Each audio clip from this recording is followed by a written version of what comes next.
Țânțarii. Autor Alexandra Pitic Zacon.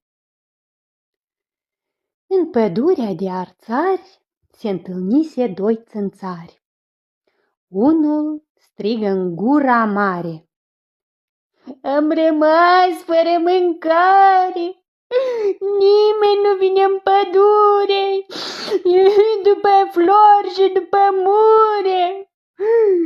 Celălalt mai chibzuit, iată ce l-a sfătuit: "Hai mai bine să zburăm, n-are rost să așteptăm. Chiar și în stadion poposi de mâncare vom găsi.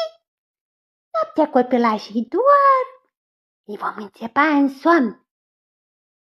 Și țânțarii au plecat la copiii cei din sat.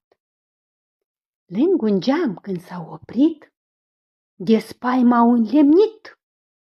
Ionuț cu Teodor alergau prin dormitor, pe podea ca pe toloacă, de-a războiul ei se joacă. Perni aruncau în tavan să-l omoare pe dușman.